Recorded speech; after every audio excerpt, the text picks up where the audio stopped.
Good morning, everyone. Good afternoon. My name is Noordin Ohamuni, and today we're going to take a quick dive to social cognitive theory. Let's just check in some quick backgrounds on it. Albert Bandura proposed the social cognitive theory. Originally was called the social learning theory. One of the biggest claims that this theory got is behavior can be learned from others, meanings. As a human, deep down, we admire each other. And by just using observation technique, we learn the success and downfall of others and change our behavior accordingly. So, look, we all have personalities in our communities or culture that we admire to the level of success they achieved, right? So the first thing we do as a normal human being, like we start observing their lifestyle, like what they do, what's their habit, how they became successful, what the steps they did. So all this is like an observation that rewards our motive. We actually want achieve that level. It's an internal feeling that we admire from other people to get to their level and perhaps even surpass that level, right? This is like the main core claims of this theory. So it's mostly observation. We learn from what we watch, we touch, we feel, and then etc. Observation learning can be supposedly in two ways, right? So there's a direct experience, which let's say this in a small example. Let's say you pass through a fire, you get closer to the fire, and you put your hands on the fire, and out of nowhere you get burned and you feel pain and you remove your hands and your body already know now. You observed enough. So when you get closer to this fire, there's a potential, it's guaranteed you're gonna get like a burn in your skin. And that can harm you, obviously, right? And then the observing others is to analyze an experience of others, meaning is like what other people do, feel, react. You're trying to mimic just because maybe that person lives a better, a comfortable life than you. So you actually, the reason you observe it, it's not because you just want to do what other people do. It's because you actually want to feel what the comforts of other people feel. And plus, you want maybe surpass it if you actually have a bigger motivation inside of you. And the four processes that influence the observation, which is the first of all, you need to stay quiet, calm, and pay attention. So by paying attention, it's already the first element of observation because you only not only just watching and observing, you actually have to internalize that in order to understand why you're doing it in the first place. So attention to details and the story of what's going on around you, it's very important. Now, the second thing is you have to retain those information within you, your memory, like your brain. You need to play with it, like you think it, like try to understand why all these stories coming out from all over people. And then there's a third element, which is I believe is the most important. It's not only so you got all this data from different people, you absorbed it from different objects, from different stuff that going on in your daily life. And now you actually want to see if you between you and yourself, if you have the ability to duplicate those actions, or maybe are just too much for you, which means it's not even if you understand it's too much, it's still part of an observation because you understand, oh, this is too much, you don't need to do it. It's beyond your limit. So the ability to actually duplicate what you observe is very important in this theory. And lastly, it is what's every person's got it inside within themselves, and it's a motivation. Like when you were born to till today, you always have something internally that drives you, motivates you to wake up. It doesn't matter what it is, but there's always a feeling within you that keeps you pushing more forward, right? Now, I stumbled around this triangle on a video that I watched a few days ago on theory, which I'll include references in the bottom if you guys want to watch that video. It's very important, this triangle. I actually I see it as like a really good tool to have it as a philosophical way of life. If you understand, you see the behavior, environment, and a person. So all these three major entities, they correlate between them to a point where it's like a cohesive machine rules. So if you notice, like we cannot take any observation and learn from it and duplicate it if, for example, the environment that we live in, the location, the laws, the object that are surrounding us doesn't allow us to replicate, duplicate those actions that we observe. So environment, which is mostly an external factor in our life, right? It could be a location, it could be a law of that country, the region, the tribe, the village, or even your household. Like, and plus, obviously, the object that you have to use next to you, maybe that will enhance you achieving that what you observed or no. Now we jump into the second part, which is a person. A person is pretty much between you and yourself. Whatever you observe, you first need to have a motive behind it. Like if you don't want to observe something that doesn't interest you, that you don't believe in, or you don't want to memorize and take a chance or an effort to put those information within you, right? Plus, you need to have a you need to be competent, right? You can't just accept the observe as much as possible, and then at the end it's for nothing because you cannot really do and replicate it. You have to have the feeling of you can do it. And then on top of all this is internal beliefs. It's like just what makes you as a human. Maybe your moral ethics, maybe your belief system, your religion, your I don't know, your culture. Like that shapes you into become who you are and what actually you believe deep down. And that leads us to behavior. So with these two of them, with the environmental factor plus the person factor within itself, it comes the behavior, the reaction, the action, the decision that you took to get closer to what you observe, they're actually achieving it. So you have to take action, and by taking action, a decision making has to happen. Decision making process has to happen. Now, if you notice, the arrows are all going backward, like backwards. They're both correlated to each factor, both correlated to each other. So that means the energy can flow any other direction. It doesn't matter. As long as you're missing one, the other two will be hard to achieve. Like if you cannot take an action when you observe something in your culture, your environment around you, an action, an example, for example, going to the beach in Saudi Arabia with a bikini and all that. When you know the culture, the belief system, it doesn't work like that. So you wouldn't take that action knowing the laws is different than what you are accustomed to. And this is just an example, and there's a million other examples going on. It's just to explain how an environmental factor can directly affect the behavior decision without even if you disregard who you are as a person, right? Moving forward, this takes us to all those factors. They won't be able to be exist if you don't have this what we call self-efficacy. Meaning you actually have to believe within yourself. You have the ability to do so. Something that you observe, you want it, you want to achieve it, you want to get it, you want to feel it. You actually first and foremost need to believe that you have the self-efficacy by achieving it, like determination that your capability can get you that observation that you want, right? For example, if you have a higher efficacy, sorry, to pass a class with a higher mark point. Let's say this this class that we're taking currently, if I have a higher motive that I wanted to pass the class with the highest grade possible, guess what?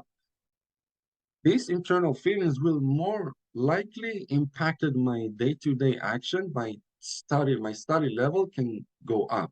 Meaning it's like because I have it as a worry, as a feeling, as a motive, so that those factors, emotional factors, leads me and pushes me to actually study every day to somewhat get closer or even achieve it or surpass it in some cases, right?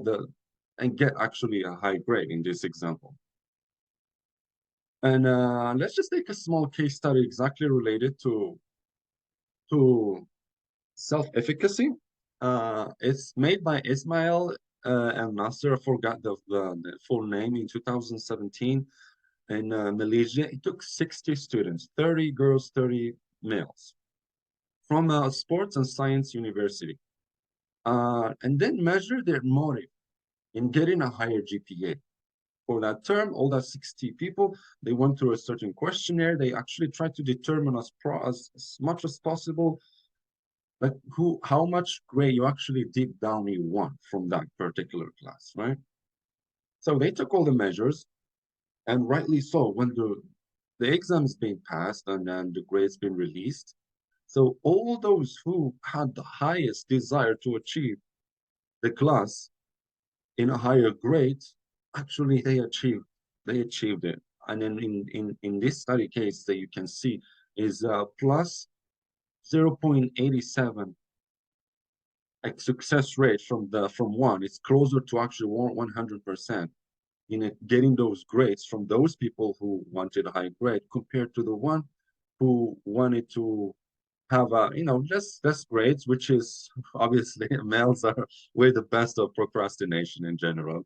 So females always beats us when it comes to this kind of achievements process when it comes to grades, at least in school. Yeah, it's just for the humor, but obviously the most male, as you know, there are different factors that involved in our day-to-day life. So maybe for them, the school wasn't that as high, as rewarding as for the female, for example. Right? So you can see like the most people have desire in achieving something, they actually get closer or achieve it, or sometimes even surpass it.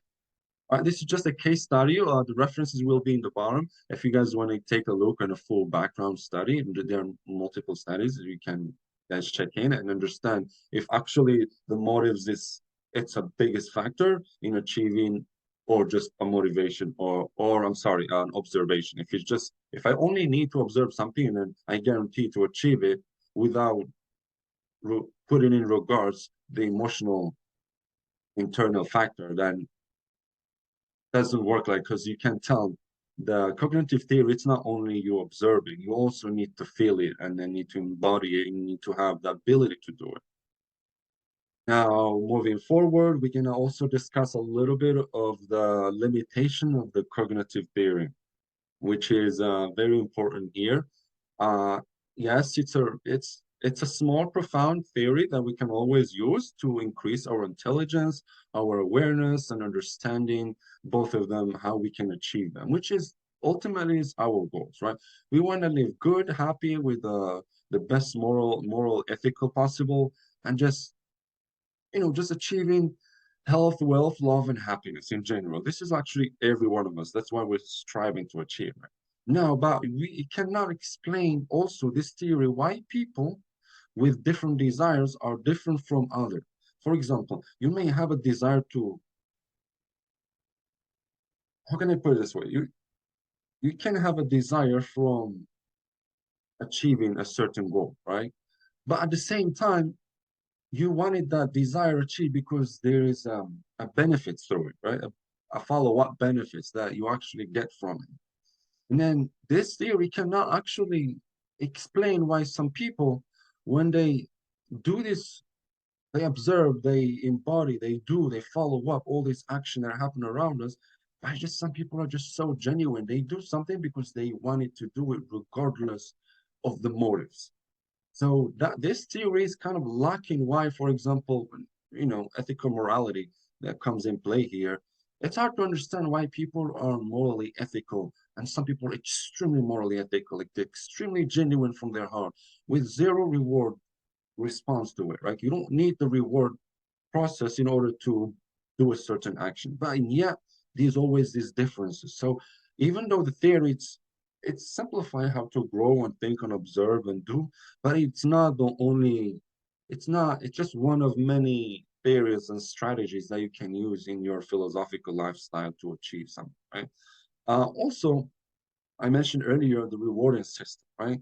The rewarding system, ladies and gentlemen, it's like it's in the pineal gland in your brain, right? It's like a dopamine spike. Sometimes you get energized, angry, and happy, and you're like vibrant to feed a certain element of energy within you, right? You get so motivated for some certain stuff, regardless what you observe. Like you can know, for example, you observe something, it's too like risky kind of action. Like if you do that, there's a higher chance to fail or to get injured, to get hurt, anything, right? But yet, you find people, they consume their energy reward within their brain and still do it. Or sometimes they refuse to do it because another rewarding system mechanism within themselves are to no, you don't need to do this because you wanted this more. It's like your pleasure, right? So let's say I'm giving you an example. How many times that we've seen games on TVs like people doing like extremely dangerous action. Let's say a lot of sports, climbing mountains, going to all the way to Mountain Everest. We all know by doing so, it's so risky and you can die during the process. But and yet, the vibrant within you, the energy, the motives within you pushes you to do it regardless where you observe. Even if you observe a lot of risks throughout the process, you still want to do because you wanna experience the feeling. And simply is like your hormones are encouraging you to do it regardless what mainstream tells you, right? And then just to conclude a little bit and then maybe go a little bit profound on a few things that are very important with the cognitive theory. The theory is a great tool to embrace for learning and improving our life. However, it is, if it's the only theory you see it, may be a bad decision to take. Because you, as a human being, we are not only living with one theory. It's a it's a combination of multiple theories and trying to understand it, and then evolution comes into the play. So it's a multiple of different theories and philosophical way of life that makes us as a human and progress in life. It's not just one. So as much as it's really easy and to understand and helpful throughout the life process, but also you need to be mindful. It's not the only one, right? And since our life is too rich and dense with a multi-philosophical lifestyle, we only need to take it as one of the best, as one of, not the best or the only one, right? So this is, yeah, a great theory, but it's not like the ultimate best theory to use in your life or the only one, right? It's just take it, take all the best consequent that to take all the best action that lead to greater good consequences and just drop whatever you think it doesn't really get you to what you want and start using implementing different theories, which is most of the time you will cross them by experience in life.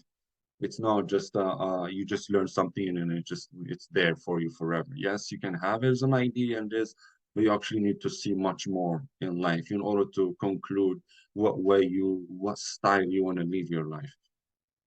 And then I hope I made sense a little bit in this presentation. Please give me your feedback and stuff, and hopefully it helped you to discover a philosophical lifestyle. And then cognitive theory is just one of them. And let's embrace the good of it and drop the bad. And then, yeah, guys, see you next time. Thank you so much and wish you a great day.